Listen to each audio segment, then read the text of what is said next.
Dewdrops and Words is now going to take over our screen. This will be presented here by an author by the name of Mrs. Shabnam Samuel Thakkar. We are all excited as her very first book is about to be released.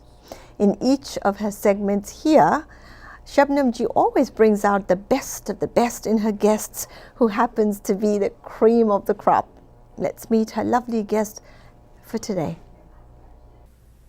Good morning and welcome to our show Dewdrops and Words. My name is Shabnam Samuel Thakkar and I will be your hostess this morning. So today we are segmenting into something that I've never done before. And I'd love you all to meet Masooma Papia. Oh. Thank you so much for being here, Masooma. I really appreciate having me over. You are so welcome. Now Masooma is an artist. She's an artist in the field of makeup. Oh. First off, Masooma, I have to say I loved your website. Oh, thank you. Thanks for checking it out. I did. And for someone like me who doesn't use much makeup except when I come here and then my husband says, oh, you have makeup on. It was really an eye-opener, and no pun intended there, because these days I need a magnifying glass to put on eyeliner also. Okay. So for someone like me, this was so fascinating to talk to you. Now, just a little bit about you. You come from a world of finance. I do.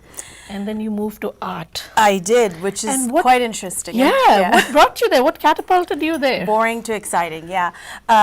Well, thank you, first of all, like I said, for having me over. And you look stunning, so you do not need much makeup. So I'm sure your husband's just pulling your leg, but you look gorgeous. But, you know, they say the beauty is in the eyes of the person who's, you know, the beholder. So you look great. So going back to me, yes, I was in finance, and that's what I went to school for, you know, graduated, and always done.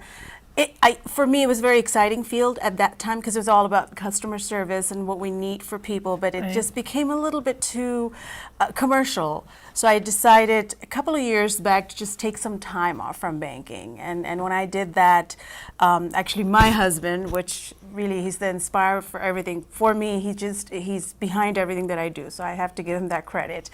And he just said, why don't you do something exciting, you know? And when I was in college, I used to work for Clinique, more of the makeup counter. And I used to love doing that. So I was like, you know, I could just go back to makeup school and just start something of my own. And that was about 3 years back, and here we are today. It's an exciting time for me, and I truly enjoy doing what I do. I really see the love for makeup, and just not makeup on your face, but the love for what you do. You know, it shines through. Oh, thank you. Now, so bridal makeup. Now that's a whole different ballgame, because they need so many different things. Now, a couple of questions on that. I mean, I would love to know what you do and how you do. Sure. But before you go in to do bridal makeup, do you do any kind of research on your clients? Sure. So, and I'll give you an example of a perfect client. Like I had a client yesterday who we met about 6 months back. And I think, you know, it's almost like, you know, when you go to buy a car now these days, you do your research before so you know more about the salesperson than, you know. So that's what happens with makeup artists. My client already knew a lot about me and makeup in general. So it's easy for us because she came up with a lot of questions and I literally just had to go ahead and fill it in.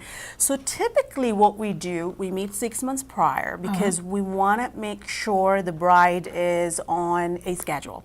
Okay, and I'm talking about skincare routine, her health and wealth, the way her exposure to sun, things like that. So I know you don't think about those things, but all of that plays a huge role for that big day, how you're going to look, because those pictures, the videography, it's for the rest of your life. True, absolutely. I mean, unless you get married a couple of times, which is okay too, right? So 6 months prior, we like to do a consultation, sit down with a bride, find out exactly what she's looking for, the kind of makeup she's looking for. Not everybody wants to go for, you know, like smoky or heavy. There are brides that just want to do very light touch, you know, things like that. So we go over all of that. And then at that time, I would let the bride know what I'd like for you to do, you know.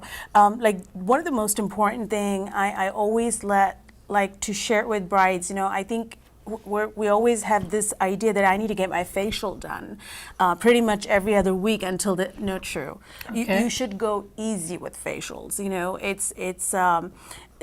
if you have perfectly good skin, there's no reason for you to go to the spa every other day, or you know, wherever you feel like it.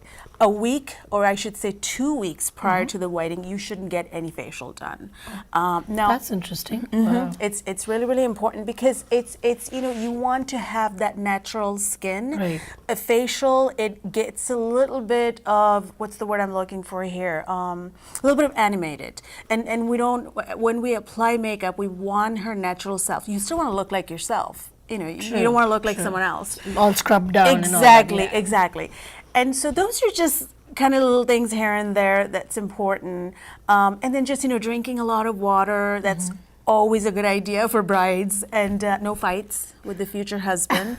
I mean, I can't that say possible? that enough. Oh, that happens a lot. So then brides will call crying, "Oh, I'm breaking out because I was just, you know, like, do you know what I mean?" That's very Oh, normal. I didn't even think of that Oh yeah, side that, of it. Wow. that yeah, it's very common, because you know, it's a stressful time for Right, brides, right. and so and now my job as a makeup artist, I'm not just doing her makeup for the day. I need to make sure that those pictures that she's gonna have for the rest of her life is, she treasures it, right? So I need to True. make sure she looks her best, because her children are gonna look at that. I know. And so yeah, so a lot goes into it, as you can see. I can see. Oh my good lord. You were asking for a small answer. I just gave you a book. Sorry about I know, that. that's fine. It's interesting. I mean, I'm sure there are people out there who want to know more about this. Now, so what does a typical makeup assignment day look for you? Like, how does it start? How does it end? Oh, that's, gosh. It's almost never the way we plan it, right? Like, this is what I'm going to do. Typically, and now I'm the kind of makeup artist, I don't like double booking things. I do not like I'll give you an example. I don't do more than 2 to 3 brides a month. That's A because month? a month. Oh, I was thinking day. Oh no, there are makeup artists that will do that, but it's just not my style. Because, you know, I want to put my time, I mean, I want to make sure she feels comfortable. I want to make sure the bride's family feels comfortable with me, the groom's family. So I want to have that rapport instead of just going all commercial. And so typical day would be, you know, that I go, if I was doing a photo shoot, which I do a lot, fashion Right. shows, things like that, you know, so it's just really just planning it and getting there ahead of time, and you know, but I love doing fashion show. We could talk about that later. Okay. One important question that I want to ask you, and you know, many of us women especially feel very insecure about our looks, and we feel that, you know, without makeup we don't look good, or we need makeup to step out of the door. And I see a lot of it in young teens also.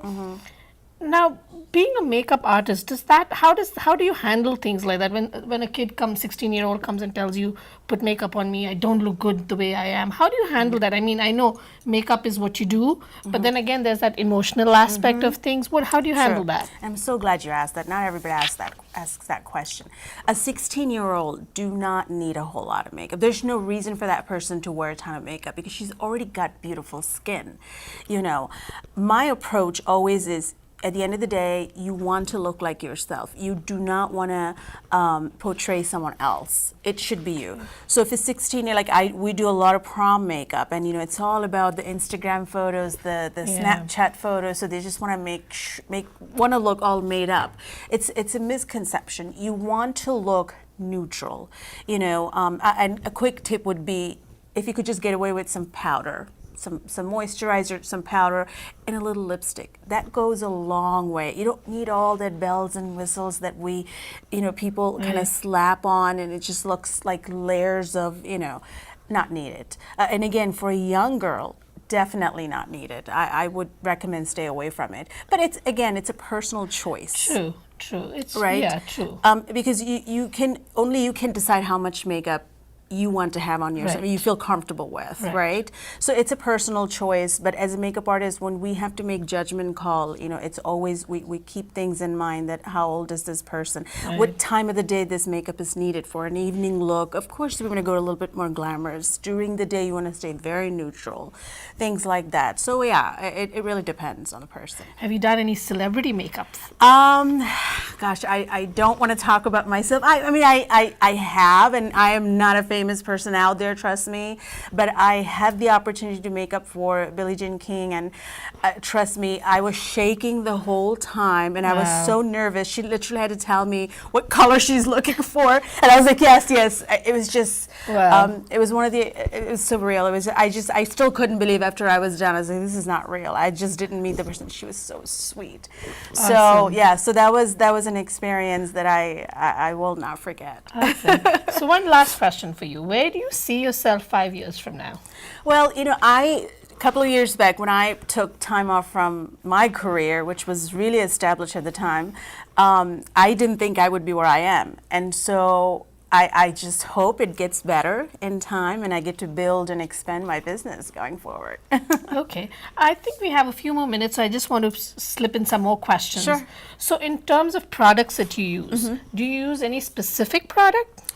Okay, so as a makeup artist, we cannot really stick to a particular brand. We use an array of different brands. Of course, if you are a well-known makeup artist, you shouldn't be using anything cheap.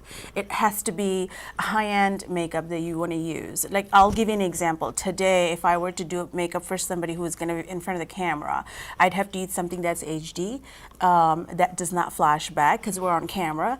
That does not... Is there some such thing? Oh, yeah. Oh, wow.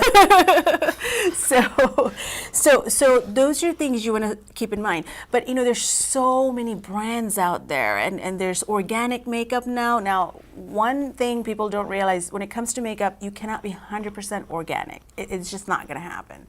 It is makeup at the end of the day. But you could still, you know, shop around and see what suits your skin better, right? And so go with, as a makeup artist, I would recommend don't stick to a particular brand. Try out different things and see what suits you. And wear it out. Go to the counters, wear it out, don't purchase it. Just walk around, come back the next day, hey, I really like that on my skin. So that would be my advice. So do you think the more expensive a product is, the better it is? No. No, that's not necessarily true. I think I told you I used to work for Clinique, and Clinique's very reasonable. But I love their makeup. I don't work for them. I don't get any commission for them. It's just so natural. It's fragrance-free, as opposed to the other makeup counters. They're a little bit more high-end because they're brand name, right? Clinique is brand name too, but it's not that expensive. Normal people can afford it. And so there's really no difference. You know, it depends on the person, what you prefer. Got you. Now, if somebody wanted to come to you for makeup lessons, like for me, I need them so bad. Look at my eyeliner. You don't need makeup lessons. You look. It's all over the place. I just love your natural look, and you should always stay that way. Okay. Because I won't recognize you if you were to put this much makeup like I do. Do you give makeup lessons? I do. I You do. do. I do. And on my websites, you've got all that information. Just reach out to me. I prefer to do a class, but I also do one-on-one. So I love doing that. I'm all about makeup. So anything to do with makeup, call me. Okay. Now, is there when you go out for bridal shows or bridal makeup, do you have different sets of makeup for, say, an Indian, for somebody else? It's all based on. Well, it's not that different sets of makeup. It's just the amount of makeup, really, and it kind of sounds silly. For a traditional American wedding, makeup has to be very neutral. You're wearing white dress, and that's like that's one day she has got to look the most neutral. Whereas opposed to an ethnic bride, I mean, I'm talking about India, Bangladesh. I'm from Bangladesh, and I was a bride at one time, so I remember that. We wear color. We're all about colors, right? We wear red and different. So our makeup has to be loud, just with that. And I'm talking about glitters, things like that, which I wouldn't even think to put on a Caucasian bride, or you know. So it depends. Some ethnic brides they're very conservative about how much they want to have on, but it's typically very heavy. And so when it comes to the consultation, the prices and everything actually depends on the fact that, you know, we're going a little heavy with makeup. So it's totally different. Totally different. Oh, this is so fascinating. I could go on and on. Thank you. But thank you so much for being here, Masuma, and I Appreciate hope to see you back here Yes. again sometime Oh, soon. I really appreciate that. Thank you so You much. are so welcome. And thank you, folks. If you have any questions, Masuma has her website.